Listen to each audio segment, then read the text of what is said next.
What would you do if the man about to marry your daughter sat 3 feet behind you, twice a week, and had no idea you were her father? I found out the hard way, and what I heard changed everything. Before I tell you what happened, hit that like button right now, because trust me, you will want to remember where this story ends up. And if you're new here, subscribe, because stories like this one are exactly what this channel is built on. Share it with someone who still believes in listening before judging. Now let's get into it. My name is Walter Coleman. I'm 63 years old, and for 31 years I worked as a machinist in a tool and die shop outside Denver, Colorado. It was steady work. Reliable hands, reliable paycheck, nothing glamorous. When I retired 3 years ago, I thought I'd finally relax. Instead, I nearly drove my wife, Carol, out of her own kitchen. I reorganized the garage twice. I alphabetized the spice rack. Carol finally sat me down and said, gently but firmly, "Walter, you need a hobby that isn't me." So I signed up with a private car service that shuttled executives and professionals around the Denver Tech Center. A few mornings a week, sometimes an airport run, sometimes a late meeting pickup. Nothing complicated. It gave me somewhere to be and something to do with my hands besides fixing things that weren't broken. One of my regular pickups was a young man named Trevor. Early 30s, sharp suits, always on a call before his seatbelt was even buckled. For the first few weeks, he was just another name on my schedule. Then, one Tuesday morning, I heard him say a name that stopped my heart for a second. Claire. My daughter's name isn't common enough for me to brush past it. I kept my eyes forward and my ears wide open. Over the next 10 minutes, the pieces clicked together one by one. The job title, the neighborhood he lived in, the wedding date he mentioned in passing. It was him, Trevor Ashford, the man engaged to marry my only daughter in 4 months. And he had absolutely no idea who was driving him. There was a reason for that, actually. A few months earlier, I'd had a small procedure on my jaw, and my doctor recommended I keep a compression wrap and a surgical mask on for several weeks while it healed. Add my company cap and sunglasses, and I looked like every other silent driver in this business. Trevor had met me exactly once, at a family barbecue, for maybe 4 minutes, sandwiched between 2 phone calls. People like Trevor don't memorize faces that aren't useful to them. He barely registered me as a person at all, let alone the same person now sitting behind the wheel of his ride to work. At first, I'll admit, it was almost funny. I told Carol that night, and she nearly spit out her coffee. He really doesn't know it's you. Not a clue. Walter, that's insane. It was. For about 2 weeks, it was the best joke either of us had heard in years. Every Tuesday and Thursday, I'd pick up my future son-in-law, and he'd talk business, talk sports, talk about himself, completely unaware that the quiet older man behind the wheel had watched his daughter grow up. But somewhere around week 3, the humor started to fade, and something heavier took its place. It wasn't any one dramatic moment. It was small things stacking up. The way he'd cut off a barista mid-sentence because his order was 30 seconds late. The way he referred to his assistant like she was a piece of office equipment. The way, when another passenger once mentioned her son's hospital stay, Trevor waited exactly 4 seconds before steering the conversation back to a deal he'd just closed. He didn't do it out of cruelty, I don't think.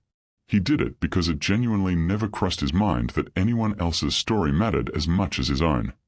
I told myself that didn't make him a bad person. Confidence isn't a crime. Ambition isn't a red flag. My daughter Claire is nobody's fool. She's a pediatric nurse, sharp as they come, and she'd had one serious relationship in her 20s that taught her exactly what red flags look like. If Claire loved him, I figured there had to be a reason. I decided to give him the benefit of the doubt. Then came the Thursday morning that changed how I saw him for good. Rain was coming down soft and steady on the windshield as we merged onto I-25. Trevor's phone buzzed.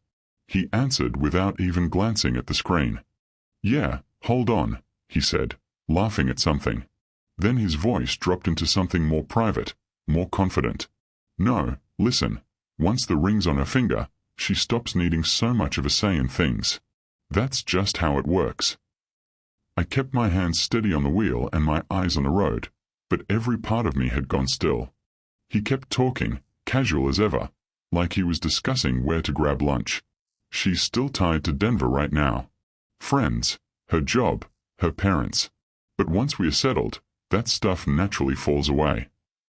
My stomach turned to concrete. I didn't say a word. I didn't have to. He wasn't talking to me. He didn't even know I existed as anything more than a windshield wiper with a pulse. When we reached his building, he stepped out, tossed a thanks man over his shoulder, and disappeared through the revolving doors like nothing had happened.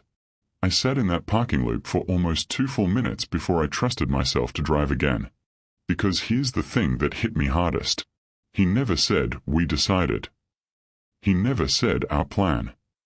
Every sentence out of his mouth was I, my, once she. My daughter, in his mind, wasn't someone he was building a life with. She was a variable in a plan he'd already finished writing. I didn't call Claire that day. I didn't call her that week. I carried what I'd heard around like a stone in my coat pocket, pulling it out to examine it every night before bed, then putting it back because I wasn't sure yet if it was proof of anything or just one overheard sentence taken out of context. Carol noticed. After 36 years of marriage, she reads me better than I read myself. One evening on the back porch, glasses of sweet tea sweating on the armrests, she finally asked what was eating at me. I told her everything. The overheard call. The tone. The complete absence of the word we. She was quiet for a long moment. Then she said something I've never forgotten. Pay attention before you start accusing. But don't you dare stop paying attention either. That became my rule for the next several weeks. Watch. Don't confront. Don't assume. Just watch. Alright, before we go further, if this story has you hooked already, drop a comment with just one word describing how you'd feel in Walter's shoes. It helps this video reach more people who need to hear it, and I read every single one. The following week, things escalated in a direction I hadn't expected. I picked Trevor up outside his building on a Monday morning, and before I'd even pulled into traffic, he was already on a call, practically giddy. "I took the offer," he said. "Yeah, already signed." A pause. "No, Claire doesn't know yet." My ears practically pricked up like a dog's. What offer? A few minutes later, I got my answer, and it landed like a brick to the chest. Austin's perfect for us. Lower taxes, better firm, fresh start. Austin, Texas. Nearly 700 miles from Denver, from Claire's parents, from the hospital where she'd worked for 6 years, from every friend she'd made since nursing school. Once the wedding's done, the move just makes sense. Easier to sell it that way, he said, laughing. I nearly missed my own exit. That Sunday, Claire came over for dinner, same as she did most weeks. She brought her famous roasted vegetables. Carol made her pot roast. Somewhere between clearing plates, I asked her, as casually as I could manage, whether she and Trevor had talked about where they'd settled down after the wedding. She smiled without hesitation. Denver, obviously. My whole life is here. Besides, Trevor loves it here too. I nearly dropped the plate in my hands. That night, lying awake next to Carol, I whispered into the dark, "She has no idea." Carol didn't answer right away. Then, quietly, "Maybe he hasn't told her yet." We both understood exactly what that meant, and neither of us said it out loud, because saying it made it real. Over the following weeks, I started noticing a pattern I hadn't clocked before. Trevor never said, "We've discussed" or "We've decided." He said, "We are doing this, and we are moving," as though the decision had already been finalized somewhere I wasn't invited to witness. Meanwhile, every time Claire sat at our table, she talked about a future rooted firmly in Denver. Two people planning two entirely different lives, and only one of them knew it. I started paying closer attention to the smaller details too, the ones that don't feel important until you line them up next to each other. Trevor never asked Claire what she wanted for dinner. He'd just announce where they were eating and expect her to be pleased about it. He never asked which neighborhood she liked. He described the one he'd already chosen as though it were a fact of nature, something that had simply always been true. Once, in the car, he mentioned offhand that he'd already picked out a name for a dog they didn't own yet, for a house they hadn't bought yet, in a city she didn't know they were moving to. It would have almost been charming, the confidence of it, if it hadn't been built entirely on her absence from the conversation. I began to realize that Trevor wasn't a man who lied outright. Lying would have required him to know he was hiding something worth hiding. What Trevor did was different, and in some ways harder to catch. He simply never thought to ask. It never occurred to him that Claire's opinion needed to be gathered before a decision was made, only that it needed to be managed afterward, softened, packaged nicely, delivered at the right moment with the right lighting. He wasn't planning to deceive her. He was planning to persuade her, after the fact, of something she'd never been allowed to help decide. Then, a few days later, I got a piece of information that turned my stomach in a completely new way. Trevor got in the car looking irritated, tapping his phone against his knee before dialing someone on speaker.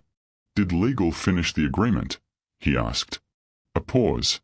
"Good. And I don't care if she wants to read every line twice. It's written exactly the way I need it written." Another pause, then the sentence that stuck with me for days. "If this doesn't work out, I'm not walking away from my portfolio. Period." A prenuptial agreement Claire had never once mentioned to us. Maybe she knew about it. Maybe she didn't. Either way, something about the coldness in his voice told me this wasn't a routine legal formality. This was a man building a fortress around himself before the wedding even happened, and calling it romance. Then, just when I was ready to let the whole thing go, Trevor handed me exactly what I needed. We are a little past the halfway point now, and if this story is pulling you in, tap that subscribe button so you don't miss how this ends, because what happens at that engagement party is something I still think about. Alright, let's keep going.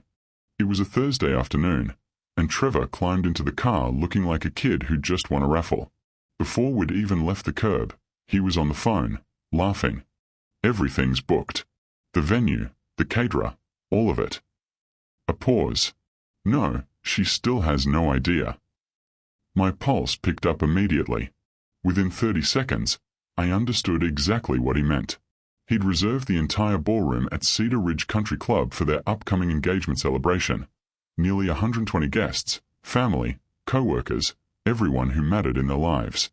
And he planned to use that stage, in front of every person Claire loved, to publicly announce their move to Austin. As a surprise. A grand romantic gesture, he called it, without ever once running it past her. That's when it finally clicked for me completely. This was never about deception in the traditional sense. It was about a man who genuinely believed that big, bold decisions made unilaterally were somehow more romantic than decisions made together. He wasn't trying to trap Claire. He was trying to sweep her off her feet using a life-altering decision she'd never agreed to. I knew then that suspicion alone wasn't going to be enough. If I wanted Claire to see the truth clearly, I needed more than a gut feeling. I needed something she couldn't argue her way around. A few days later, I met my old friend Marcus for breakfast at our usual diner. Marcus spent 28 years with the Denver Police Department before retiring, and he doesn't waste words. I laid the whole thing out for him. The overheard calls, the secret job offer, the prenup, the plan to spring Austin on her in front of 100 guests. He took a slow sip of his coffee before responding. "You're hunting for a smoking gun." "Maybe. You won't find one, Walter. Guys like this usually aren't criminals. They're just convinced they're smarter than everybody else in the room, including the person they claim to love most." That landed closer to home than I expected. "You don't need proof that he's a bad man," Marcus continued. "You need proof that she isn't getting the full story. That's it. Keep it that simple." Driving home, I understood exactly what he meant. This was never about tearing Trevor down. It was about making sure Claire had the same information he did before she made the biggest decision of her life. Over the following weeks, I quietly gathered what I needed. Nothing sneaky, nothing illegal. Just facts. I confirmed the job offer in Austin was real and already signed. I confirmed the venue reservation. I compared timelines, dates, and the things Claire had mentioned to us over dinner against what Trevor said in that backseat when he thought no one who mattered was listening. Individually, none of it proved much. Together, it told an unmistakable story, a story Trevor never intended anyone to piece together, least of all his own fiancé's father. Meanwhile, things between Claire and me stayed distant. Polite, careful, but distant, like we were both walking across ice that hadn't quite frozen solid.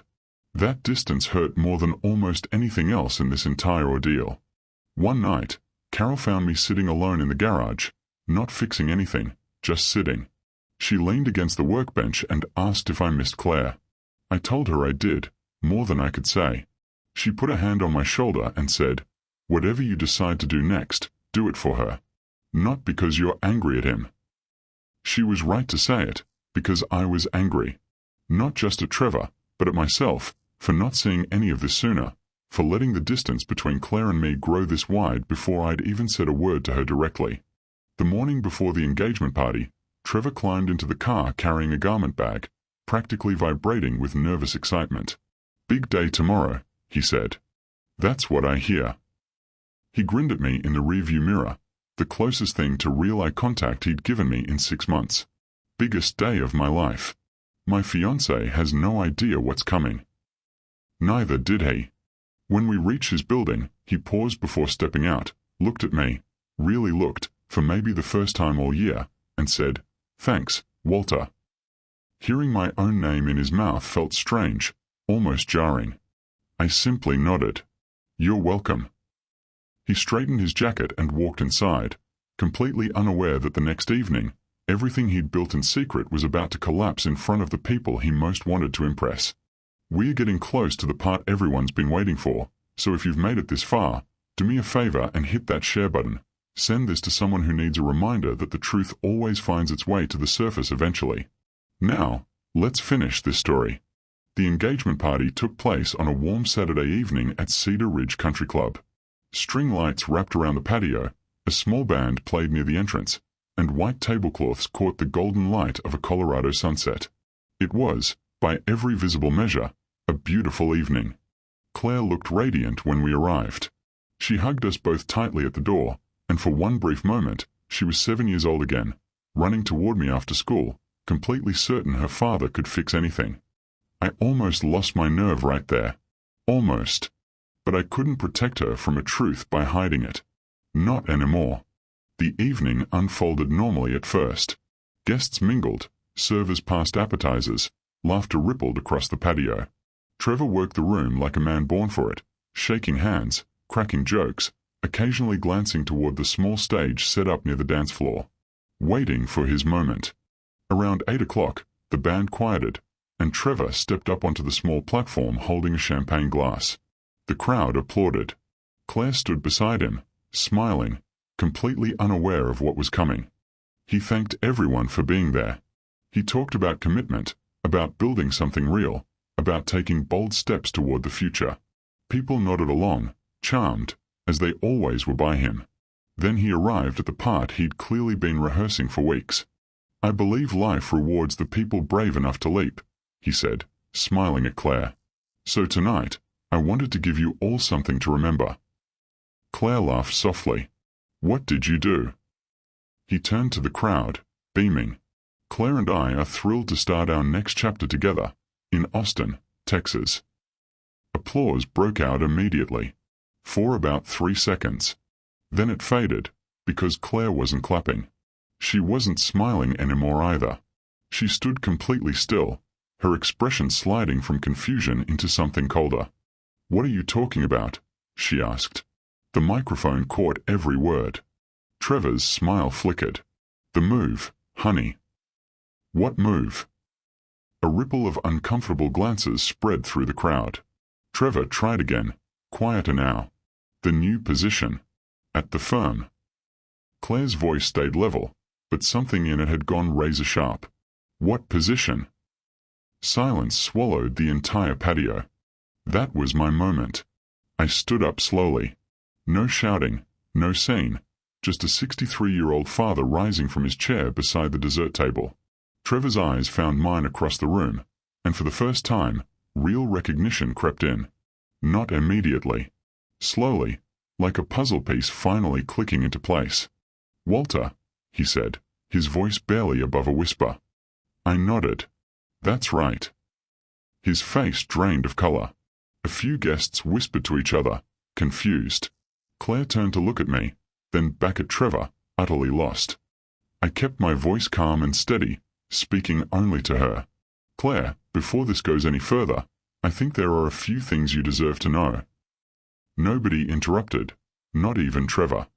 "When did he tell you about the job offer in Austin?" I asked her directly. She turned to him. He said nothing. "When did he tell you he'd already reserved a moving truck? Already looked at neighborhoods? Already signed the papers?" Still nothing. The silence answered every question louder than words ever could. Trevor finally found his voice.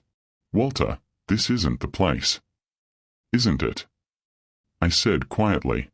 Claire's arms crossed over her chest. Her voice, when it came, was eerily calm. "When were you going to tell me, Trevor?" "I was going to. Tonight, actually, Tonight. In front of 100 people, instead of telling me privately weeks ago." He had no answer for that, because there wasn't one. I stepped forward and handed her a small folder I'd brought, just in case. Nothing dramatic inside. Copies of dates, timelines, confirmation emails I'd verified were real. Not secrets stolen from anywhere private, simply the pieces I'd put together from 6 months of overheard conversations, laid out plainly so she could see the pattern for herself. She flipped through the pages slowly, her expression shifting with every one. Job acceptance letter, dated 7 weeks earlier. Property listings in Austin, saved and organized. Assigned relocation timeline. Each page told the same story, a future built entirely without her, then wrapped in a bow and handed to her as a gift. When she finally looked up, there were tears in her eyes, but they weren't the tears of heartbreak I expected. They were the tears of clarity, the kind that come when something finally makes painful sense. "You kept saying our future," she said softly to Trevor, "but every decision in here was yours." He opened his mouth to respond. She raised a hand, and he stopped. "I loved you," she said. "I still do, actually. But you never once treated me like an equal in any of this." The room stayed frozen, waiting.